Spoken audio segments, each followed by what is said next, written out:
Salut à tous et bienvenue. Vous êtes prêts à plonger dans un moment de détente et de sérénité? Je vous invite à vous installer confortablement, à relâcher toutes vos tensions et à laisser votre esprit voyager à travers une histoire douce et apaisante. Ensemble, prenons ce temps pour ralentir, rêver et se reconnecter avec notre imagination. Préparez-vous à une belle évasion. La ville de Clermont, nichée au cœur d'une vallée verdoyante, s'éveillait lentement sous les premiers rayons du soleil. Mais ce matin-là, l'air paisible qui régnait habituellement était chargé d'une tension inhabituelle. Une rumeur se répandait dans les rues pavées comme une traînée de poudre, un cambriolage spectaculaire avait eu lieu dans la célèbre bijouterie Les Joyaux d'Éclat. Cette boutique prestigieuse, renommée pour ses collections inestimables, avait été pillée dans la nuit. Les habitants, choqués, murmuraient entre eux, incapables de comprendre comment une telle chose avait pu arriver. Les gros titres des journaux locaux reflétaient l'effroi général, le vol du siècle, les diamants de l'étoile envolés.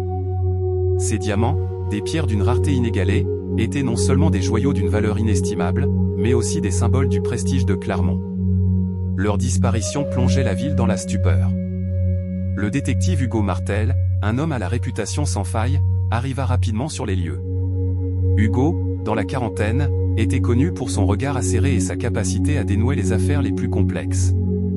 Habillé de son traditionnel manteau beige, il entra dans la bijouterie où l'attendait le commissaire Laurent, un vieil ami et collaborateur occasionnel. « Hugo, merci d'être venu aussi vite. Cette affaire dépasse tout ce que j'ai vu en 30 ans de carrière », lança Laurent en serrant la main du détective. Hugo hocha la tête, son visage impassible trahissant une intense concentration. Il observa la bijouterie, des vitrines brisées, des coffres ouverts sans aucune trace d'effraction, et des alarmes sophistiquées qui, étrangement, n'avaient pas été déclenchées.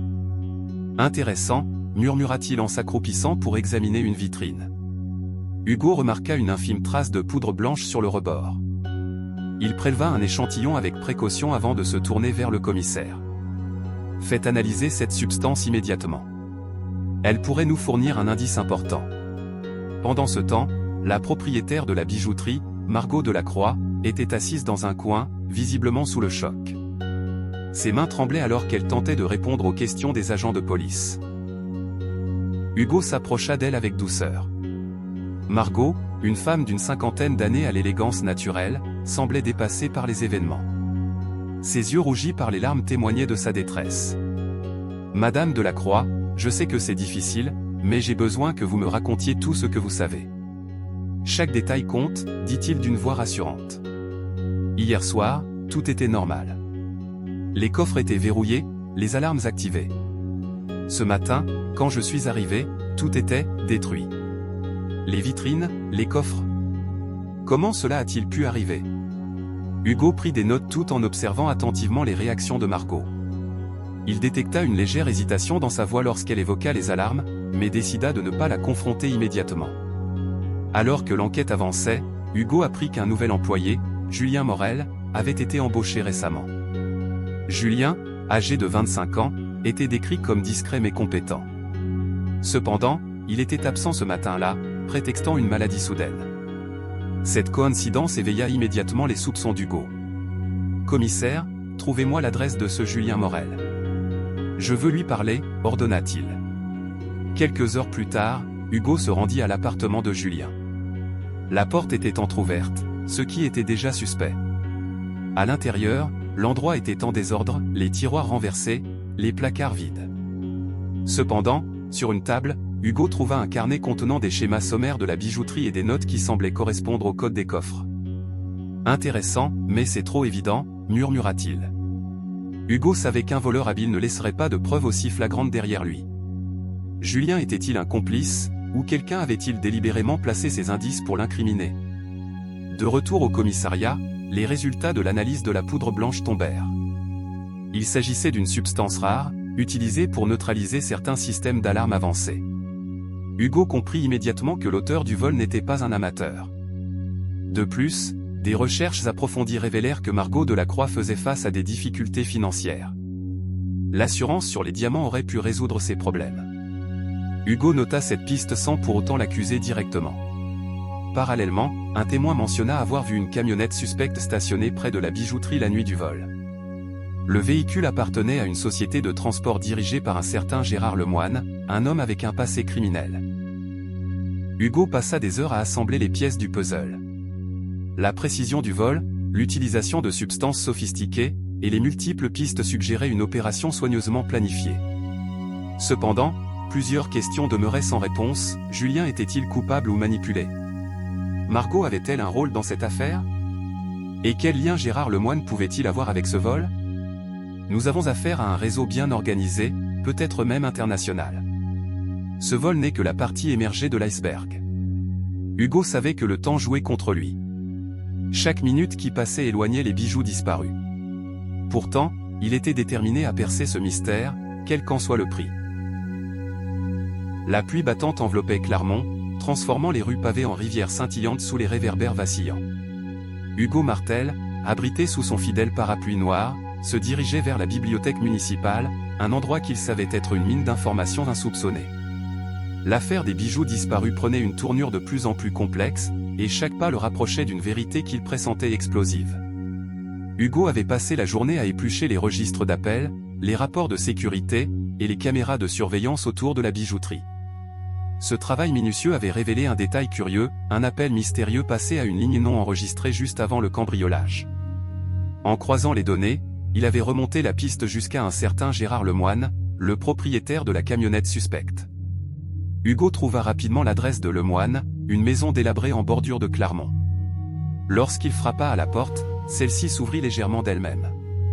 À l'intérieur, la scène était sinistre, un bureau encombré de papiers, des plans de la bijouterie épinglés au mur, et une odeur de tabac froid. Hugo remarqua une enveloppe ouverte contenant des billets d'avion pour l'étranger.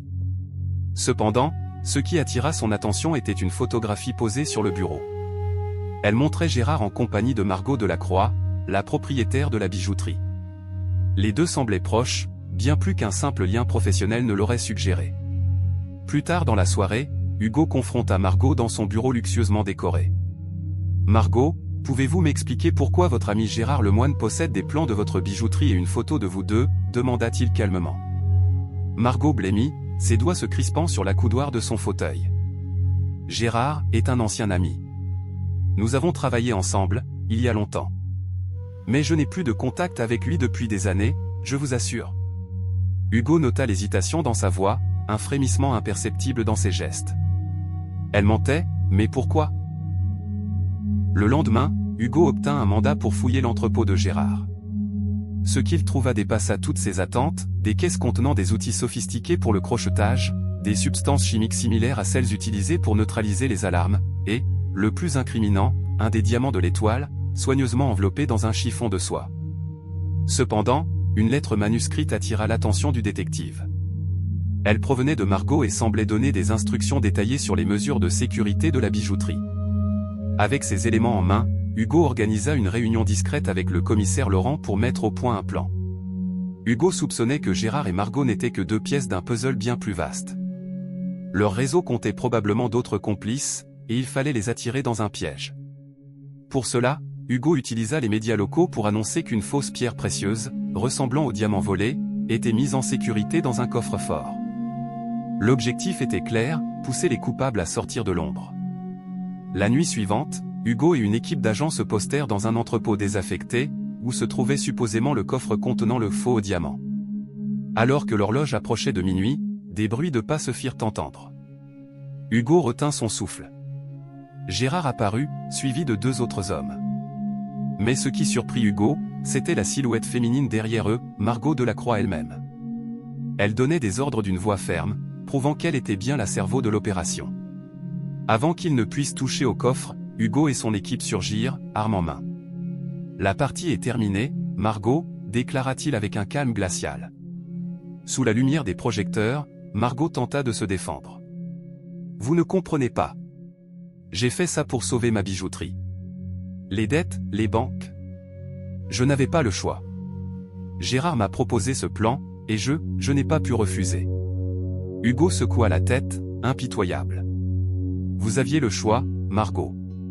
Mais vous avez choisi la trahison et la cupidité. » Margot, Gérard, et leurs complices furent arrêtés sur le champ.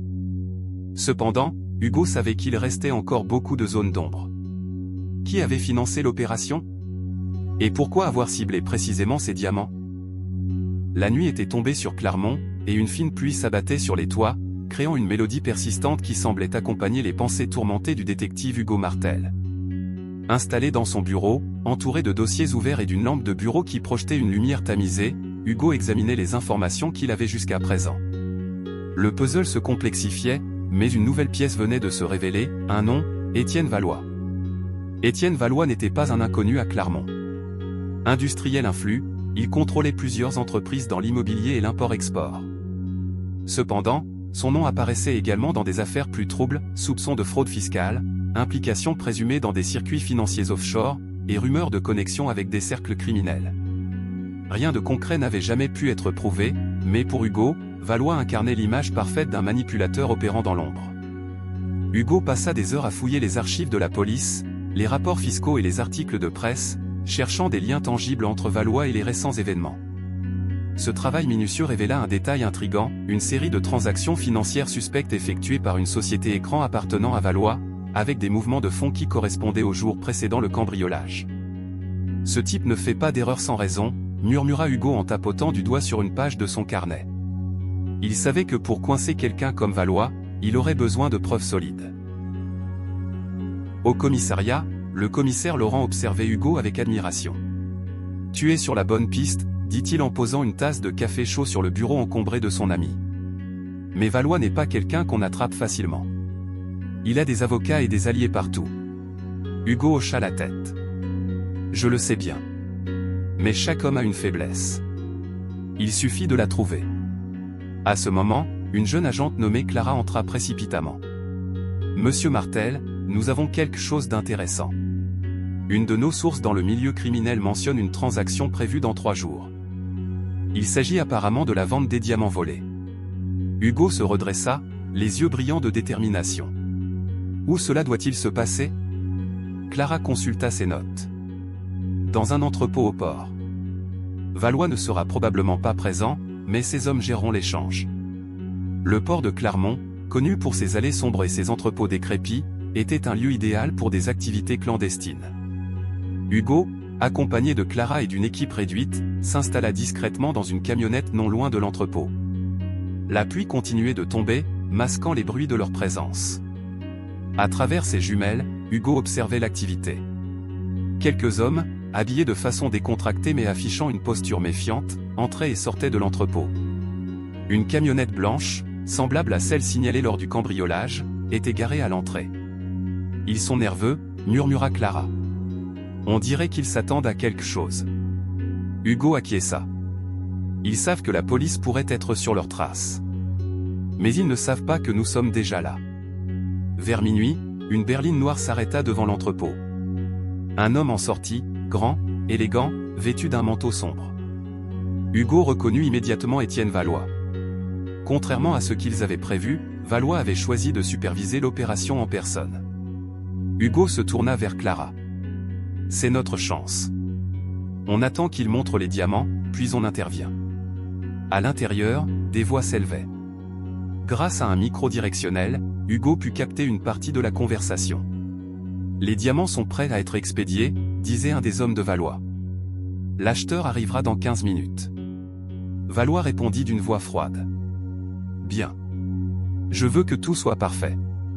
Aucune erreur ne sera tolérée. » Lorsque l'acheteur arriva, un homme d'âge moyen accompagné de 2 gardes du corps, Hugo donna le signal. Les agents de police encerclèrent l'entrepôt, bloquant toutes les issues. Hugo, revolver à la main, entra en premier, suivi de Clara. « Ne bougez plus.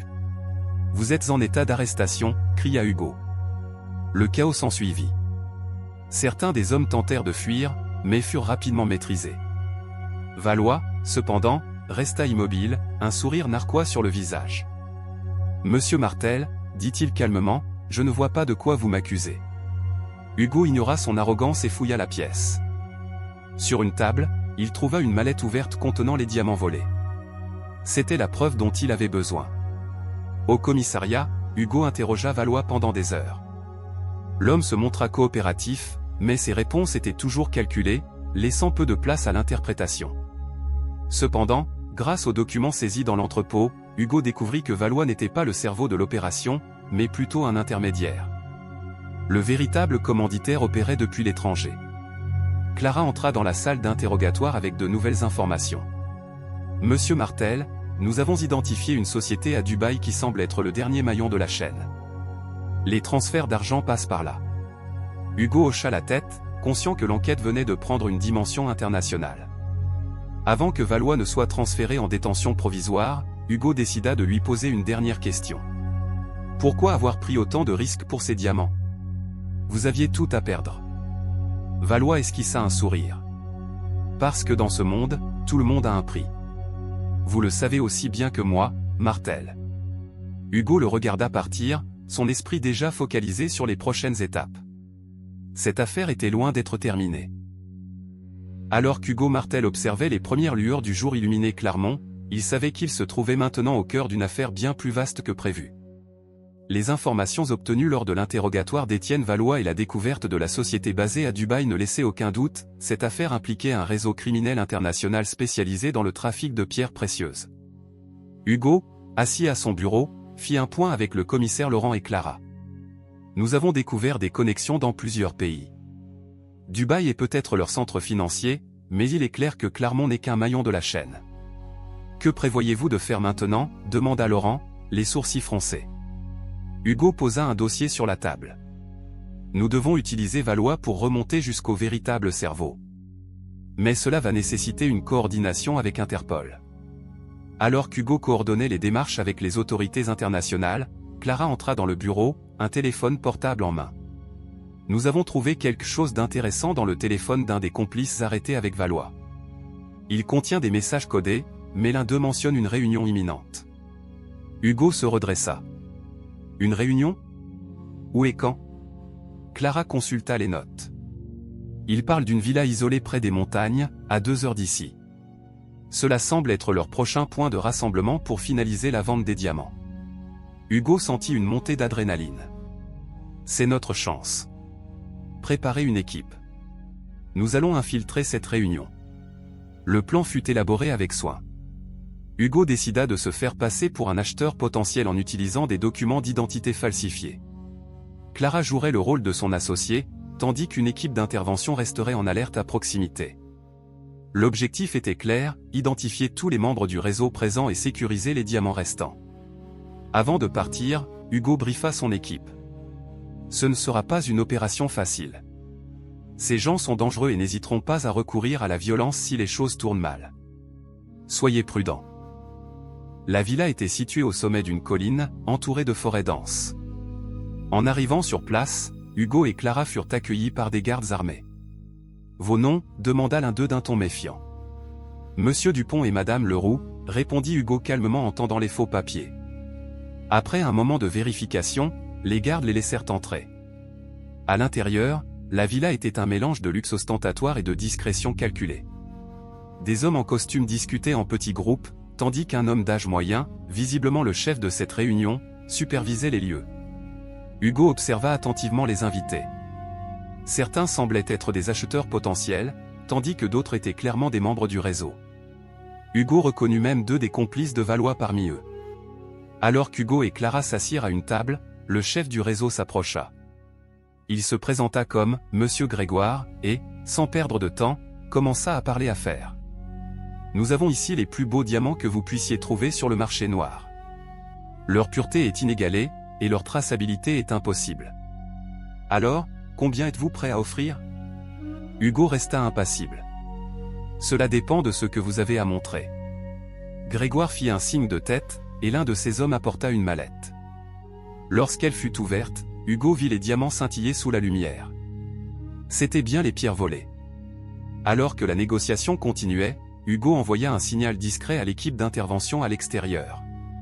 Quelques minutes plus tard, des explosions contrôlées retentirent, créant une diversion. Les agents de police infiltrèrent rapidement la villa, prenant les criminels par surprise. Hugo, profitant de la confusion, immobilisa Grégoire. La partie est terminée, déclara-t-il froidement. Après l'arrestation de Grégoire et de ses complices, l'interrogatoire révéla des informations cruciales. Le réseau s'étendait bien au-delà de Clermont, impliquant des figures influentes dans plusieurs pays. Mais surtout, Grégoire confirma l'identité du véritable cerveau, un homme connu sous le pseudonyme de « l'ombre ». Le jour tant attendu était enfin arrivé. Hugo Martel, le détective qui avait suivi cette affaire depuis ses tout premiers indices, était maintenant prêt à conclure cette enquête labyrinthique. Chaque élément, chaque indice avait convergé vers ce moment le face-à-face avec le cerveau de ce réseau criminel mondial connu sous le nom de « l'ombre ». Les révélations obtenues lors de l'interrogatoire de Grégoire avaient permis à Hugo et son équipe d'identifier le lieu prévu pour le dernier échange, un immense yacht amarré dans un port privé situé à plusieurs kilomètres de Clermont. Ce yacht, connu sous le nom de le Némésie, appartenait à une société écran basée aux îles Caïmans, un autre indice confirmant que l'ombre se trouvait bien au sommet de cette organisation. Hugo, accompagné de Clara et du commissaire Laurent, prépara une intervention minutieusement planifiée. La police locale, renforcée par une unité d'Interpol, devait encercler le yacht sans attirer l'attention. Avant le lancement de l'opération, Hugo réunit son équipe dans une salle de briefing située dans un hangar discret près du port. Nous n'aurons qu'une seule chance. Si l'ombre s'échappe aujourd'hui, il disparaîtra probablement pour toujours, expliqua Hugo en pointant une carte du port affichée sur le mur. Nos objectifs sont clairs, capturer l'ombre vivant et sécuriser les diamants restants.